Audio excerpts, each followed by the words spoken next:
The common law is so goddamn stupid, it's not even funny. The fucking common law. The common law. Why do we give a shit what King Henry VIII gives a shit about anything? Oh, well, according to King Henry VIII, you know he beheaded two of his queens?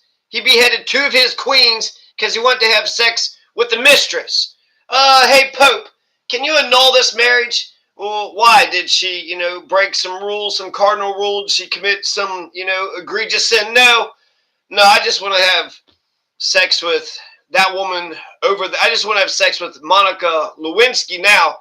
I just want to. Marilyn Monroe is catching my eye at this point. I don't know, Henry. Why don't you just do a divorce, you piece of shit? Holy crap. So when it comes to the common law, there's just so many reasons to be against the common law. Like, I'm almost inundated. Well, let's just start from the top, huh? Let's just start from the top. Look at all these resources. So when people say, well, according to the common law, the common law.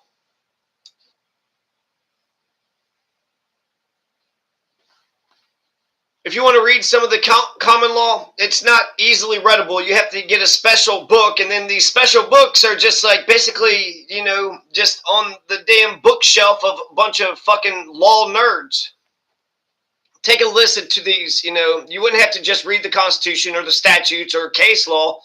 You'd have to get the second edition of C. Addison, The Law of Torts. The 1876 published version of C. Addison, The Law of Torts. The second edition. You have M. Bigelow, Leading Cases on the Law of Torts. That's an 1875 book. You'd have to get the first edition of T Street, The Foundations of Legal Liability. That's 1906. So we're getting to the modern era. 2. W. Holdsworth, The History of English Law. There's a fourth edition, 1963. You'd have to get a hold of, just off the top of my head, Blackstone, Hale, and Koch. Those are the three main common law historians, or the authorities. Blackstone, Hale, and Koch. And then they have like big, thick books, and there's like 4 different volumes, and then different years that they were published. So, well, according to Blackstone's 4th edition, what year? Well, it was 1778. Well, I wanted the 1780 version. Are you fucking kidding me? Alito, he had referenced the common law reference of W. Keaton, D. Dobbs, P. Keaton, and D. Owen.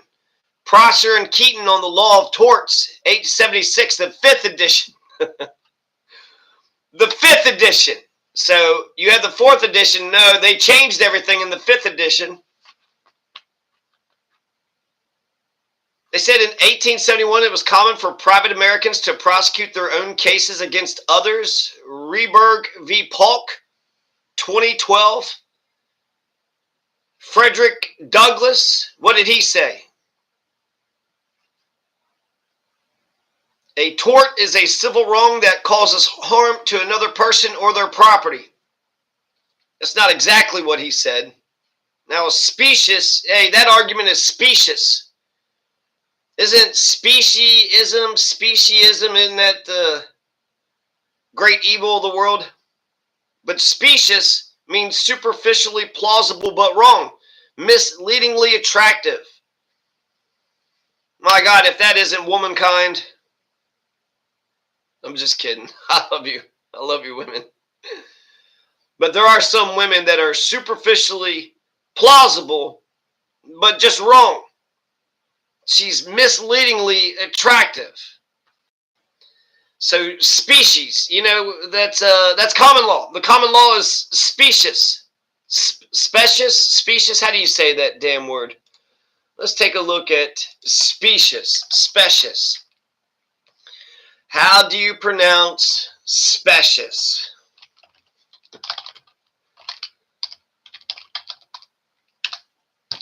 Specious.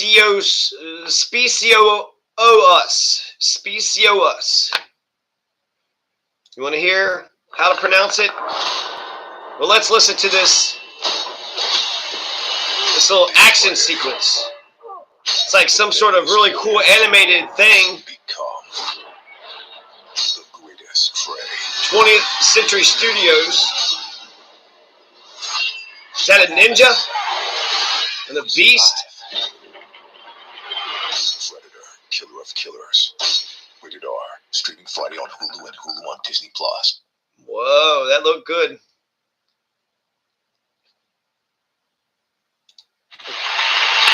And this distinction between virtual and real is specious because guess what? That actually happened to me once when I was a child. The association turned out to be weak. Between virtual and real is specious because guess what? That actually happened to me once when I was a child. That was Ashley Judd, American Pronunciation Guide. The association turned out to be weak and fairly specious. It's coming again.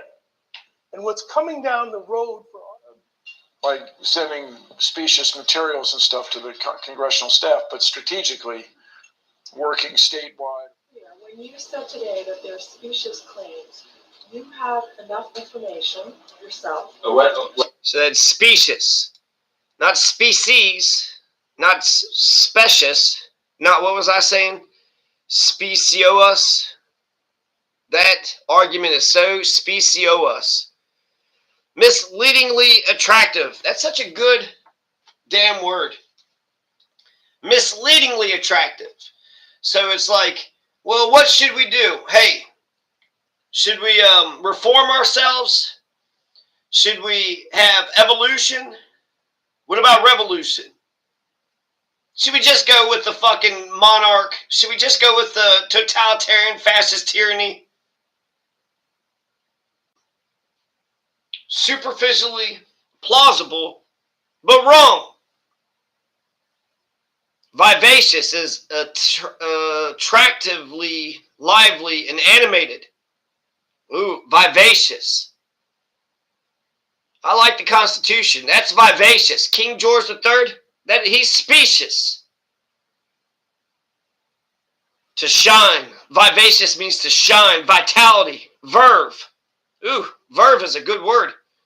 You know, you got some verve. You got some nerve and verve. You got to have nerve and verve. You got to have the verve of steel. You got to have a verve of steel.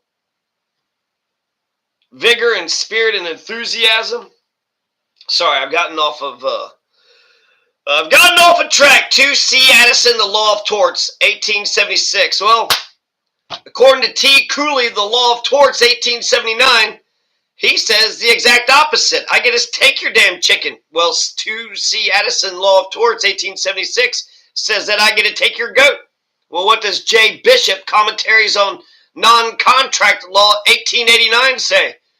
Oh, well, he says you get to poop on a stick and call it a shish kebab. That J. Bishop. The writing of the Constitution, exciting and revolutionary. Some had old royal charters, some were frame of government, some had Bill of Rights. The freedoms were exciting. You had the liberties and privileges. Massachusetts had the first Bill of Rights. What's the first Bill of Rights? America. What's the first Bill of Rights that was written? 1641, Massachusetts. What was it? Privileges and liberties, liberties and freedoms, freedoms and rights. I forget. But that's the common law, right?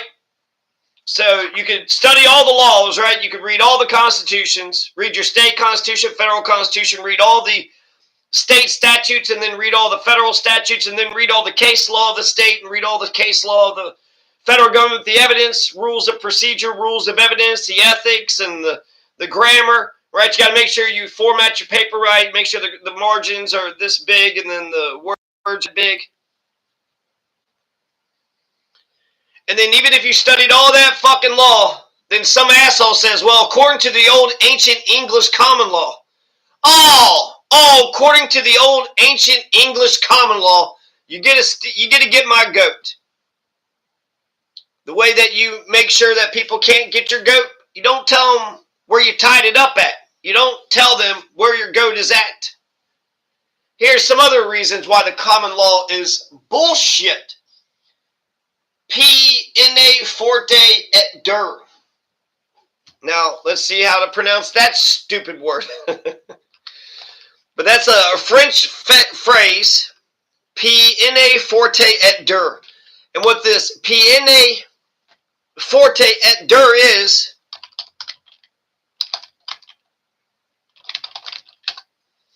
that you get to force somebody to say guilty or not guilty.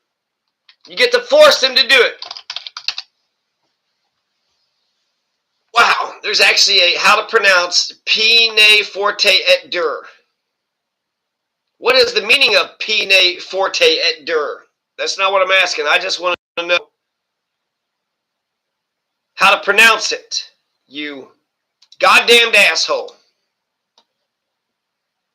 Peine forte dure. What? I was not even close. Oh my God, I anglicized the shit out of that. Peine forte dure. Where's the et? It doesn't say, it says peine forte et dur. Peine forte dure. They don't even mention et. Peine forte dure. Forte dur. Dur? Peine forte dure. Dur. Peine forte dure. Peine forte dure. Peine forte dur. Peine forte dure. Where's et? They totally skip over the et. Does et have no sound? I'd rather do my anglicizing way. So you got trials by ordeal, right? You got a trial by the ordeal of blood, a trial by the ordeal of fire, trial by the ordeal of water, cold water, and boiling water, the trial by ordeal of combat, the trial by the ordeal of the cross, which I'll get to in a minute. But pene forte et dur, which apparently is pene forte dur, no et. If you are brought to court and the judge says, are you guilty or not guilty, and you just stand mute, you're like, I have a right to silence, I'm just going to stand here and I'm just going to stand mute, then heavy stones are going to be stacked on top of you until you give your goddamn fucking, verdict here. You say what you are you guilty or not guilty? And it's kind of incredible because there was this guy named Giles Corey. They kept stacking rocks on this Giles Corey because he wasn't going to say guilty or not guilty. The whole point of the court, it's almost like, just say not guilty so you can at least, pitch a defense. But the whole idea is they got to know which way to go, okay? Does the person themselves think that they're guilty? If the person themselves think that they're guilty, well, shit, you could just, stack a bunch of rocks on them and then, screw them over. Squish them to death. Squash them into a pancake. But if they say not guilty, so it's almost like we have these processes over here and we got these processes over here. So if you say guilty, then we're going to go this direction with the procedure. If you say not guilty, we're going to go this direction. What say ye? Oh, you ain't going to say shit? You're just going to stand there like an asshole? According to CRS, the Colorado statutes, there's two things. You can't file criminal charges based upon the criminal law, and you also, all the acts of Parliament, except a few years of Elizabeth I and Henry VIII and James I. The fourth year of James I doesn't count. The fourth year of James I doesn't count. But all the other monarchs and all the other parliaments since Henry, since the beginning, Alfred, King Ethelred, since the very beginning, that's the old ancient English common law. So when people talk about common law, it's not the law that's common to us all. We should develop an American common law, which I would like to think that the Constitution is a common law, a law that's common to us all. But even our own Constitution isn't common to us all, which is ridiculous. But if you didn't say guilty or not guilty, they would stack rocks on you in order to force you to say guilty or not guilty. This is the common law. Hey, the common law says we got to stack rocks on this guy. Why? Because he's just standing there. He ain't saying nothing. Now you have the trial, by ordeal, right? The ordeal by blood, ordeal by fire, water, combat, cold water, boiling water, and the cross. And these are crazy things. So you pick a rock up from the boiling water, and then, you're going to have these injuries on your arm. But if you'll come back in 3 days, and if your arm is healing, well, God has, shined his light on you. But you pick up a rock from boiling water, and you come back, and your arm is infected, or it's putrefying, or it's getting worse.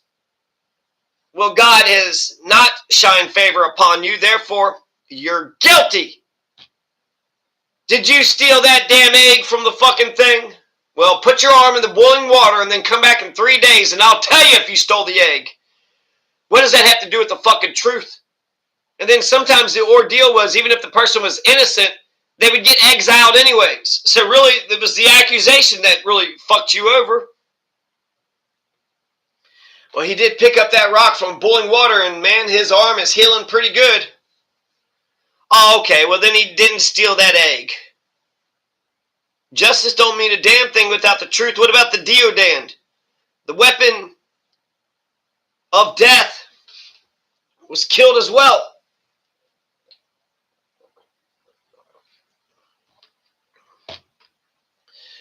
So if you go into a guy's house and you take a pipe and you hit him over the head,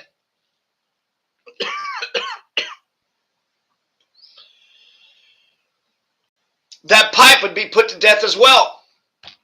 That's a deodand.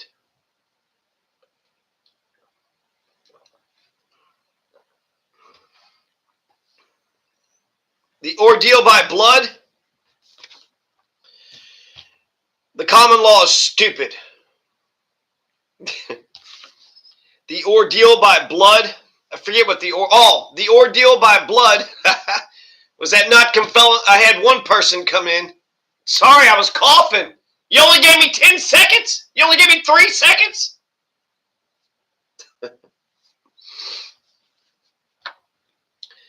The ordeal by fire.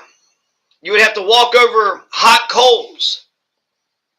The ordeal by blood was ordeal by the corpse. So you would walk. Here, I got them right here. The ordeal by blood was also called cruentation, or trial by touch. So the accused was taken to the victim's corpse, right? So this is if you're accused of murder.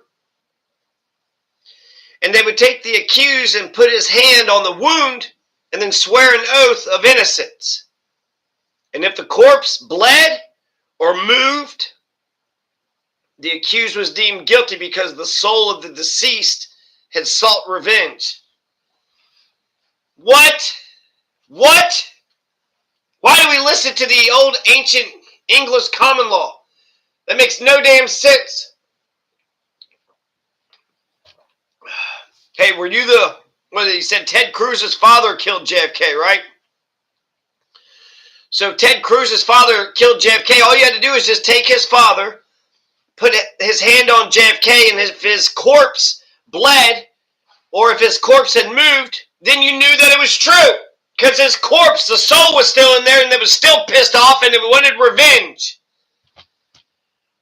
That doesn't prove a goddamn thing. Talk about the dumbest thing in the world that's, not scientific. It has nothing to do with the truth whatsoever. You just basically captured a person. You put all these fucking blames on them. And then you had the dumbest sort of test in the world. The dumbest test in the world. Let's carry on. The ordeal by spoon. The ordeal by fire.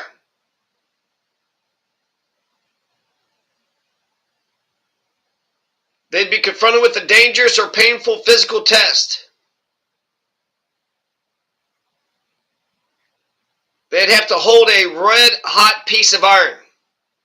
Or they'd have to walk barefoot through red-hot plowshares or overheated coals. I know you goddamn raped that maiden. You raped that maiden. If you didn't rape the maiden, then walk over these hot coals right here. Here, hold this red-hot piece of iron, and then we'll see if you had raped that maiden or not. The common law is dumb. The common law, isn't that the witchcraft ordeal by boiling water? I already mentioned that. The ordeal by divination. That's a different one. Ordeal by divination is the two people that are competing against each other. They both would have candles, the exact same size, and they would both be lit at the same time, and then whichever candle went out first, that person lost. That's so stupid. Shouldn't you like protect it with your hands, make sure nobody like breezes by and then you don't want to move?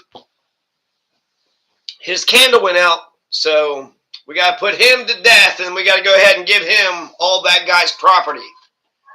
Because his candle didn't go out.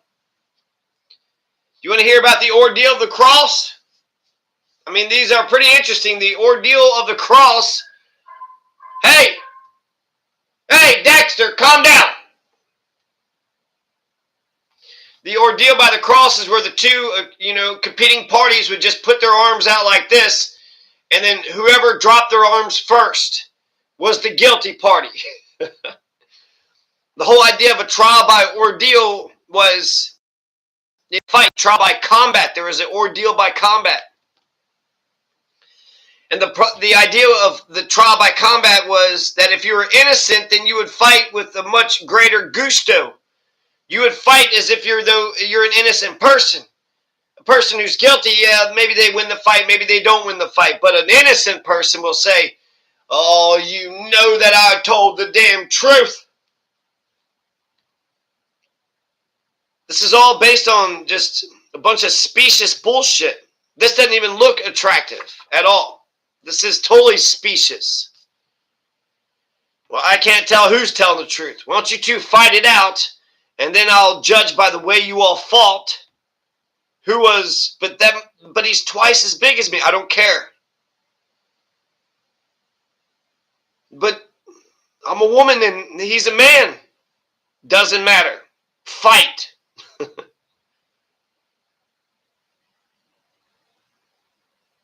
Law and order doesn't mean a damn thing without truth and justice. And justice don't mean a damn thing without truth. So it's all based upon the truth. Peine forte et dure. Peine forte dure.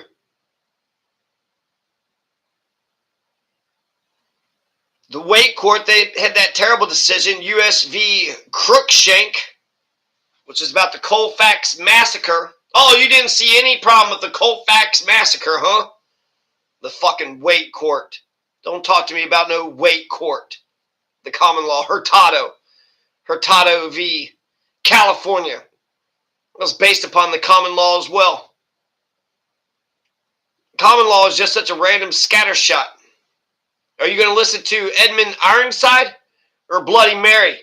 What's the common law of Ethelred? King Ethelred or what about King Elfweird? Your Honor, according to the laws of King Elfweird, I get to take his goat. What about King Ethelstan or Alfred or Sweyn Forkbeard? How far does the common law go back? Does it even go back before then? Your Honor, according to Richard the Lionheart, he says I get to kick you in the goddamn taint. I get to kick that taint like there's no tomorrow. Common law is hodgepodge. Common laws are Frankenstein. America has our own common law. We just haven't developed it, and we don't call it that. And we need our own common law because common law means for the common people. But the Constitution is still relevant. The Crown v. Zinger, that's an old and still relevant court case that was here in the Americas. Crown v. Zinger. And what's the lesson from Crown v. Zinger? If somebody is accusing you of doing some crazy crap, libel or slander, and hey, he defamed me with his lies, all they have to do is say, it wasn't lies. You are actually a big old fat fucking fuck. The truth nullifies a libel or slander charge. That comes from the Crown v. Zinger, which that was 1628 or some shit. So the common law is hodgepodge. It's a Frankenstein. It's a random scattershot. King Henry VIII beheaded 2 queens because he wanted to copulate with his mistress, legally and morally. Anne Boleyn and Catherine Howard had to go through a kangaroo court. And they got their fucking heads chopped off. Hoary means old and trite, overused and insignificant, hackneyed. Our own common law. We have not only the Constitution, but we have case laws. We got statutes. Our own common law needs more development and cultivation. Because we already have common law. We just don't call it that. But it'd be nice if the common people would actually pick up the law. Because I had read someplace where they were talking about how a person comes in with their own law. Meaning you have your own understanding of the law. My understanding of the law was this. I understood that we have these civil liberties. And I thought that we could use the civil liberties. When I think about the right to own and bear arms, so you can have a gun and you could, own it. So that's just owning a piece of property. And then you probably could use it for snakes, right? You could own and bear, but according to bear means carry. And since you're allowed to carry a gun, what's the point of carrying a gun? It's for confrontation. It's for self-defense. So if you have a right to carry a gun, well, you don't want to just carry it in your hand and just kind of like, just point it out at everybody. It's got to be holstered, right? Yeah, there's some common sense, but it comes from the rules of the duel, the Code Duello, and then also the Code of the West. But the whole idea of a duel was 2 people are standing apart from each other, and the person that goes for the pistol is the coward, and then the other person has to draw faster than the other person to defend himself. So once you pull your weapon, then you had lethal intent. The other person was just defending themselves. But I wonder how many times when it comes to a duel, they're sitting there looking at each other. They're staring, basically it's like, I should just sucker punch this guy. I'm going to pull the gun and shoot him.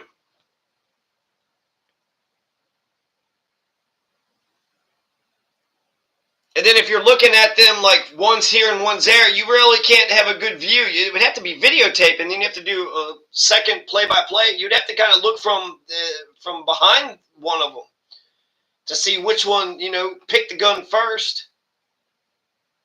But you have a right to own and bear guns. And there's several Supreme Court cases that says you're allowed to own the gun in the home. You're allowed to own the gun outside the home. You're allowed to transport a gun here and there. You're allowed to have a gun in the home. You're allowed to go outside the home. You're allowed to have a gun in your car. But if you're a crazy criminal doing a whole bunch of crimes with the gun, then you don't have a right to that gun. This is the New York Pistol and Rifle Association.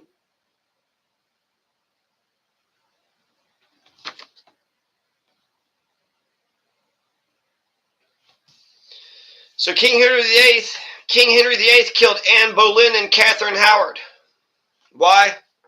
Because he wanted to have sex with his mistress. Colorado Criminal Code says that the income was nothing. The way that they would test whether a person was a witch or not, they would bound the witch by rope, throw her in the water, and if the water accepted her, then that means she was willing to be baptized. But if the witch floated or buoys above the water, then that means the water rejected her. That's an ordeal by cold water, and therefore she was guilty. So you tie a woman up, you throw her into the river. If she sinks, then she's not a witch. If you throw a woman into a river and she's just floating, she's a witch. She can't be baptized. The water rejected her. The common law is stupid. The common law is dumb. And that's actually where the qualified immunity comes from. Well, according to the common law,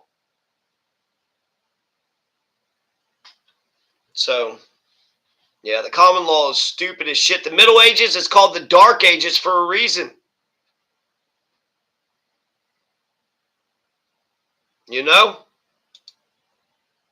Now, Hamilton said in The Farmer Refuted, if you don't know Grotius and Puffendorf and Locke and Montesquieu and Burley Mackey, then you better not come to Texas. If you're going to play in Texas, you better know Grotius, Puffendorf, Locke, Montesquieu, and Burley Mackey. Bracton and Glanville? Who the hell is this Bracton and Glanville you keep talking about? You put your arm in that hot boiling water and now your arm is infected. You're guilty. All these ordeals have no relation to the truth whatsoever. At all. The common law is dumb. The common law is stupid as shit. Now, natural law, I can do some natural law. That's the enlightenment, that's intelligence, that's rationality. The common law